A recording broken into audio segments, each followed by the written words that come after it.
Hey everyone. Today I'm super excited to show you how to create your very own music generator using Python and the Bark library.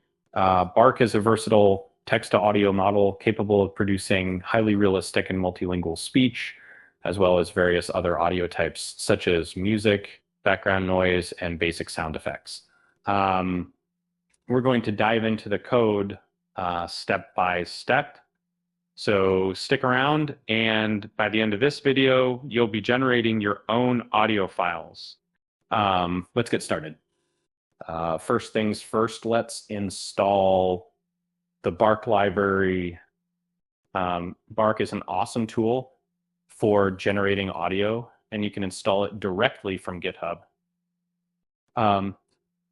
Here's the command you need to run in your Jupyter Notebook or Colab environment. Pip install git and so on. This command will install the Bark library along with all its dependencies, setting you up for the next steps. Next up, we need to import all the necessary libraries. Here's what we're working with. We are using libraries like OS for environment settings, IPyWidgets for creating interactive widgets, and NLTK for text processing. We also have Bark-specific imports that will handle audio generation to utilize the GPU. We set the environment variable CUDA-visible devices to 0, making sure our code runs on the first GPU available. Now that our libraries are imported, it is time to load the models we will need. This is done using the preload models function from Bark. This step ensures that all necessary models are loaded and ready for generating audio from text.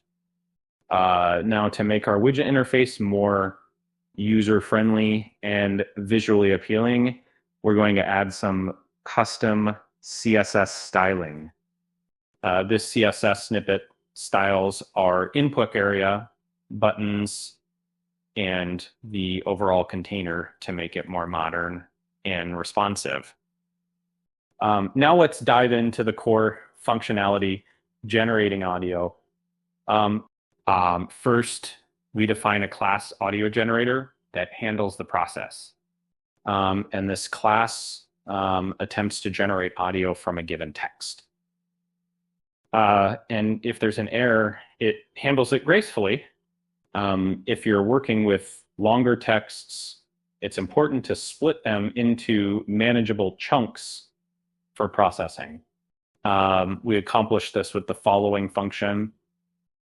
This function breaks down the text into chunks of about 200 characters, which we'll later use for generating audio segments.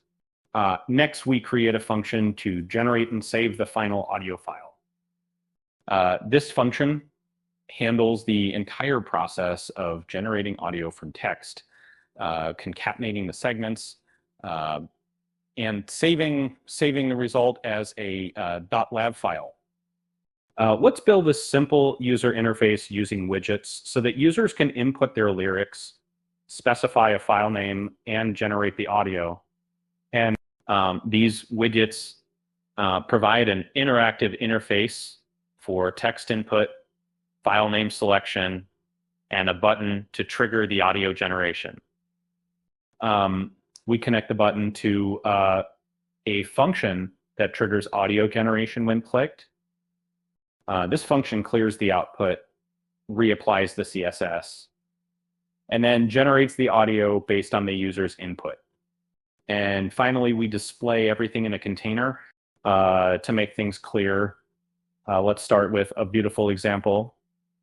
Let's say we have this lyrics. The leaves are turning golden brown as autumn whispers through the town. The river flows a silver stream, reflecting memories like a dream. Oh, the seasons, they come and go like footprints in the melting snow, but the wildflowers, they will bloom again. A promise kept through sun and rain. So this is our lyrics. And after submitting this, it will take a few seconds or minutes, depending on the length of the text.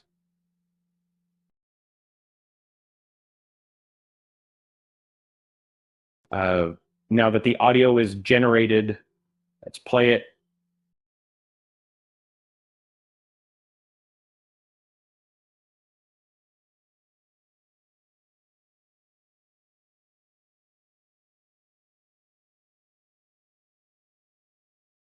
The leaves are tiny, golden brown as autumn whispers through the town. The river flows a silver stream, affecting memories like a dream. Oh, the seasons they come and though like footprints in the melting snow. That the wildflowers they will bloom again, a promise kept through sun and rain. And there you have it. You have just built your own music generator in Python using the Bark library.